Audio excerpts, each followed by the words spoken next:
Hey, I just want to talk really quick about special interests with autistic people. Now, you might say, well, everybody has hobbies and interests, and that's true, but for autistic people, it's like extreme and it's limited. So, like, while most people have like varying interests that they might dabble in a little bit, throughout their lives, here and there, whatever, autistic people usually have like just a few, maybe like 1, 2, 3, maybe like special interests that they are obsessed with, they fixate on, they know everything about, they become experts in the subject.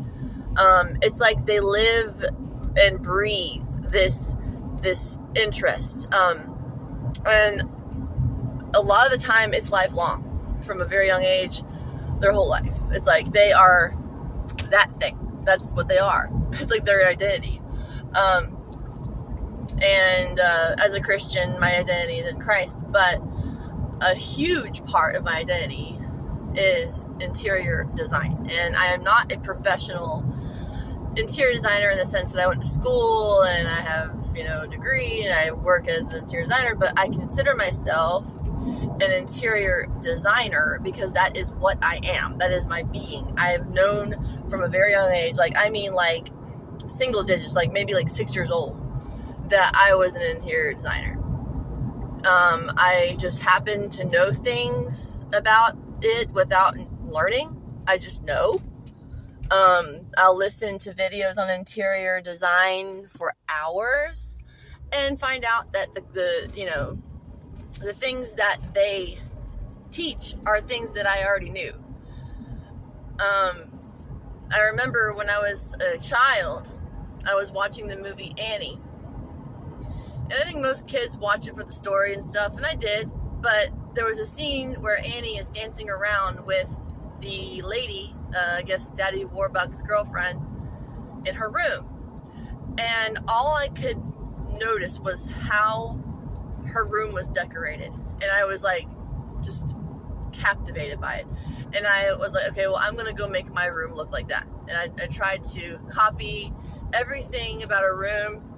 I would rearrange my room all the time. My mom painted my room for me several times because I just kept getting new inspiration all throughout middle school, high school.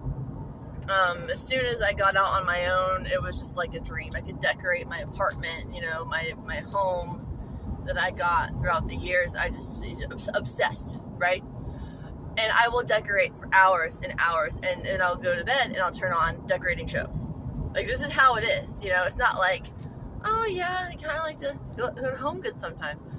No, I go to Home Goods and I'm like in heaven. And I want to take my time. I want to go down every single aisle, look at every single object. I don't browse. I hunt. And I take it very seriously. So people that go shopping with me are like in hell. They're like, ugh, okay. All right, let's go on down every single aisle. And, and my brain is trying to process all of these things, all these objects. Like, do I like this? Do I need this? Where would this go? But anyway, I am flooded with ideas almost constantly. I relate a lot to Monet. There's a quote from Monet where he said he wants to do everything.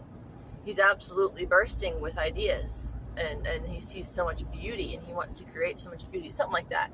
I can't remember exactly what he said, but anyway, so my point is, we will become fixated, and we will want to only do that special interest and only talk about our special interests. So having to socialize normally and stuff like that, like, it's very taxing on us because the whole time we're acting, we're playing a part, and we are doing what we don't want to. Because we want to talk about our special interests, and we have to like shut that up. We have to keep it to ourselves, and it's very upsetting to us. Very upsetting. I almost went to school for interior design. I went over to the campus, to ECU, had a whole tour of their department, was shown the interior design room where they had all the lighting and fabric and all the stuff, and it was just perfect. And I also can draw. I'm a very, very talented artist. Like, I can just, like, all throughout my life, people would hate on me because they were jealous that I could draw better than them, like in school, like classes and stuff. They're like, why are you even in this class? You know, like, you obviously know how to draw and blah, blah, blah. So when I went to the school, they were like, well, because you can draw, you're already an advantage because you have to learn how to draw to be an interior designer. Back in those days, of course, now they probably have digital stuff, but yeah, I didn't go because of a guy. Like, I wanted to stay close to this guy, which is a mistake because he was not the one for me. But yeah, almost got a job in interior design not long ago, but found out that it was too far away. So I'm gonna try probably to get into it because it's like, I don't know, it's just my whole world. And it's the only special interest that I've had that never went away. Some of us have special interests that are always a part of us, but we're not like super focused as much. They come and go. Like, for me, it's music and making videos, like comedy. But interior design never stops. It's just that one thing. So anyway, I hope that puts it in perspective for people what it's like to have a special interest as an autistic person. And also, when you meet an autistic person and they say that they know a lot about something, believe it. There are autistic people that go to, you know, museums or places where they have a tour and they know more about the stuff than the tour guide. And of course, the tour guide doesn't like that.